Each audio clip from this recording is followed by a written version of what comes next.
Hello friends, मैं astro vastu consultant doctor Neetu Mohan आपका astro Neetu group में स्वागत करती हूँ। ये मेरी वीडियो होलिका दहन छोटी होली के लिए बनी है। हाँ जी, इसमें मैं आपको बताऊँगी होलिका दहन पर आप क्या क्या कर सकते हैं अपनी परेशानियों के निवारण के लिए। हाँ जी, होलिका दहन जो लोग करते हैं, कुछ लोग घर में भी करते हैं और बाहर भी होती है। तो हम यहाँ पर देखते हैं कि होलिका दहन के टाइम भद्रा काल नहीं होना चाहिए और इस दिन भद्रा काल बहुत लंबे टाइम के लिए आ रहा है, जो कि सुबह 10 बजे से 24 मार्च को लग रहा है और रात के 11 सवा 11 बजे तक है। तो हाँ जी, जो होलिका दहन होगा वो रात के सवा 11 बजे के बाद ही होगा। जिन लोगों को होलिका रखनी होती है अपने घर में या बाहर भी, तो इस बीच में भद्रा काल में ना होलिका रखी जाती है और ना ही होलिका दहन होता है। तो या तो वो सुबह 10 बजे से पहले होलिका रखें अपने घर में या बाहर और उसके बाद होलिका दहन शाम को करें। भद्रा काल में वैसे तो विशेष रूप से कहा जाता है कि कोई भी शुभ काम और पूजा भी नहीं की जाती है। जी हाँ, तो यहाँ पर मैं बोलूँगी कि अगर किसी के घर में पूजा होती है तो सुबह 10 बजे से पहले, भद्रा काल से पहले ही वो इसको पूजा करके आ जाएं, वो ज़्यादा सही रहेगा। या फिर रात के सवा 11 बजे के बाद पूजा करें होलिका दहन से पहले। पर रात को पूजा बहुत ज़्यादा लोग करते नहीं हैं, सुबह के टाइम ही होती है। तो वो लोग जिनके पास ये पूजा होती है वो सुबह 10 बजे से पहले ही करके आ जाएं। अब आप देखिएगा होलिका दहन का मतलब क्या है, यानी कि दहन कर देना। दहन किन चीज़ों को करना है? अपनी नेगेटिविटी और अपनी परेशानियों को दहन कर देना, होलिका की अग्नि में जला देना, भस्म कर देना, जो रिपीट ना होकर आ पाए। इसमें चाहे बीमारी हो, चाहे धन से रिलेटेड हो, चाहे आपकी हेल्थ से रिलेटेड हो, करियर से रिलेटेड हो, जो भी परेशानी है, हम हर चीज़ का अंत इसके अंदर कर देते हैं। यानी कि कोई भी नेगेटिविटी को अपने से दूर करना हो वो आप इसके अंदर जला दें, उसको भस्म कर दें। सबसे पहले तो यहाँ पर बताऊंगी कि होलिका दहन की मेन चीज़ें क्या रखनी चाहिए जब हम पूजा करते हैं होलिका की। जो लोग पूजा करते हैं उनके रिचुअल्स अपने फॉलो करिए, लेकिन साथ में कुछ चीज़ें ज़रूर रखिएगा, जैसे कि एक पान का पत्ता, इस बार ये रखना बहुत ज़रूरी है। जैसे कि पान का पत्ता, उसके ऊपर 2 लौंग, ये और थोड़ा सा गुड़ आप, और एक छोटा सा फूल कोई भी रंग का आप ले लें, थोड़ा सा गुलाल, इसको आप होलिका दहन में इस बार ज़रूर देकर आइएगा। हाँ जी, साथ में ही आपको क्या करना है, एक होलिका के लिए एक दिया जलाना है, थोड़ा सा गुड़ लेना है, मिठाई ले सकते हैं, मिठाई ले लीजिए, थोड़ा सा जल लेके आना है, एक कच्चा सूत लेना है। कच्चे सूत को आप होलिका के चारों तरफ 7 बार बांधिएगा और जल से उसकी परिक्रमा थोड़ा थोड़ा डालते हुए ज़रूर करिएगा। और रात में जब आप अगर होलिका दहन देखने जाते हैं तो तब भी हाथ में थोड़ा सा जल लेकर ज़रूर जाएं, या उस टाइम पे पूजा करें तो जल होलिका के चारों तरफ ज़रूर ही डाल दें। यहाँ पर मैं बोलूँगी कि होलिका के लिए आप अगर कुछ उनको दान दक्षिणा देना चाहते हैं तो उस दिन किसी पंडित को मंदिर में जाकर भी आप दान दे सकते हैं। अब मैं कुछ उपाय बताऊँगी जो आपके लिए काफ़ी अच्छे सिद्ध होंगे। जैसे कि होलिका में हम लोग करते हैं तो हमें बहुत अच्छा रिज़ल्ट भी मिलता है। सबसे पहली बात है, आपको क्या करना है, अगर आप होलिका की राख घर में लाते हैं और आप बहुत लंबी बीमारी से ग्रसित हैं और थोड़ी सी राख लाकर, ठीक है, उसको आप अपने शरीर पे लगाकर नहाते हैं, तो उससे क्या होता है कि आपकी शरीर की भी अशुद्धियां दूर होती हैं और जो आपको बीमारी की वजह से आपकी दवाइयां नहीं लग रही थी या फिर आपकी बीमारी कट नहीं रही है, वो यहाँ से कटना शुरू हो जाती हैं।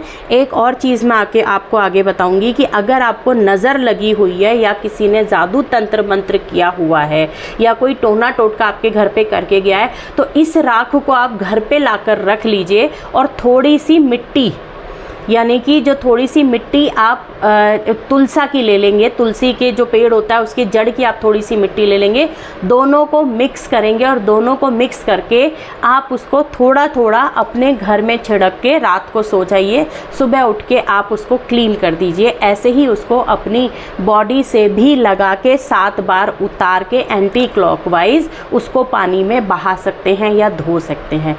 इससे बहुत ही ज़्यादा फ़ायदा होता है। जिन लोगों का बिजनेस में कोई प्रॉब्लम आ रहा है, उनको क्या करना है, इस दिन गौशाला जाना है, गौशाला में जाकर गाय का गौमूत्र लेकर आना है, ठीक है। और होलिका की जो राख होती है, ऐश होती है, उसको अगले दिन लेके दोनों को मिक्स करके गोलियां बना लेनी है, छोटी छोटी 12 गोलियां बनानी है।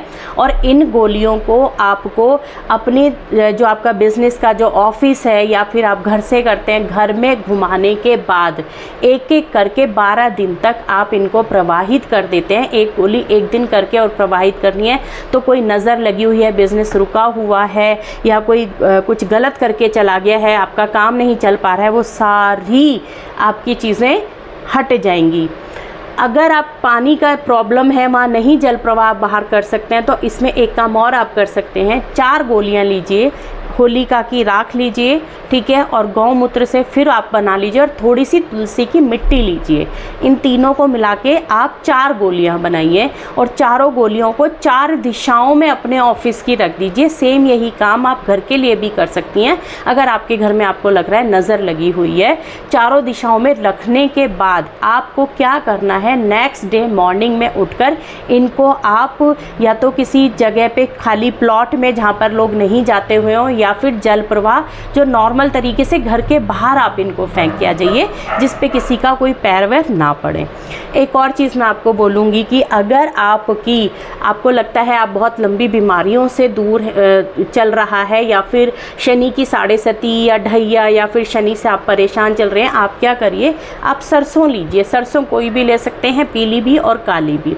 उनको एक मुट्ठा अपने हाथ में लीजिए, अपने सर से उतारते हुए जब होली का दहन हो रहा है तो उसके अंदर आप उसको डाल दीजिए, ठीक है। पूरी बॉडी से घुमाते हुए, सर से घुमाते हुए, और उस होलिका में उस सरसों को डाल दीजिए।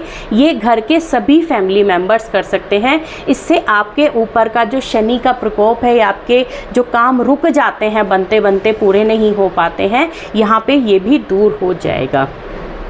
जिन लोगों को राहु से बहुत ज़्यादा परेशानी होती है, या जैसे कि मैंने बोला है कि काम करने का तो सोचते हैं, काम हो नहीं पाता है, करना शुरू करते हैं तो बन नहीं पाता है, उन लोगों को क्या करना है, एक नारियल लीजिए, नारियल के ऊपर मोली बांधिए। मोली बांधने के बाद आप उसको थोड़ी सी काले तिल ले लीजिए। काले तिल के बाद आप दोनों को हाथ में लेना है, ठीक है।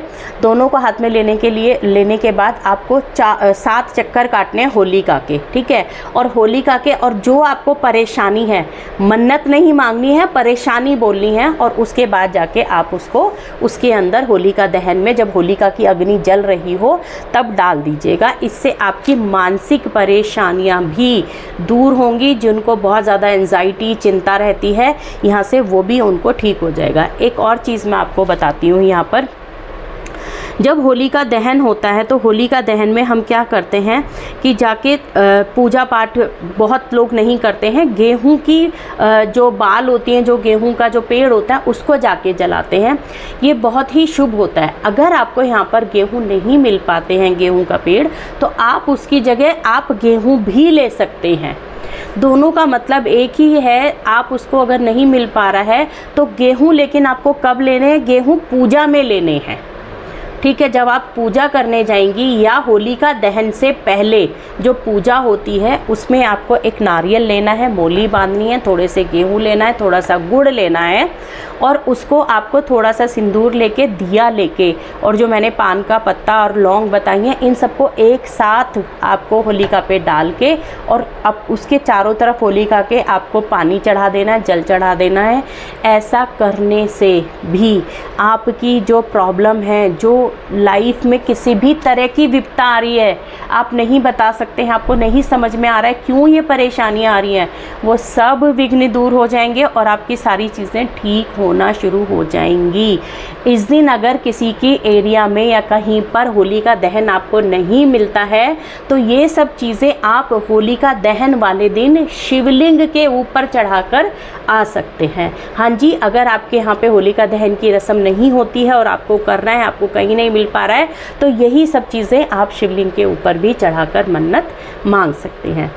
ये छोटी होली के लिए मैंने रेमेडीज़ बताई हैं, होलिका दहन के लिए बताई हैं, जिससे आपकी परेशानियां दूर हो जाएंगी। और इसको हम लोग कुछ ना कुछ रेमेडीज़ आपको बताते रहते हैं, हर त्यौहार पे बताते हैं। और मैं हमेशा बोलती हूँ, अगर आप कोई रेमेडी नहीं कर पा रहे हैं, आपने नहीं किसी को हॉरोस्कोप दिखाया, प्रॉब्लम है, तो आप ये स्टेप बाय स्टेप जब भी कोई फेस्टिवल आए तब ये करते रहिए, आपकी परेशानियाँ वैसे ही दूर हो जाएंगी। तो इसी के साथ मैं ये वीडियो यहीं ख़त्म करती हूँ। किसी को अगर कंसल्टेंसी या कोई क्वेरीज हो तो आप मुझे व्हाट्सएप या मुझे कांटेक्ट कर सकते हैं। 9686660073 ये मेरा नंबर है। ओके, इसी के साथ ये वीडियो मैं यहीं समाप्त करती हूँ। जय माता दी।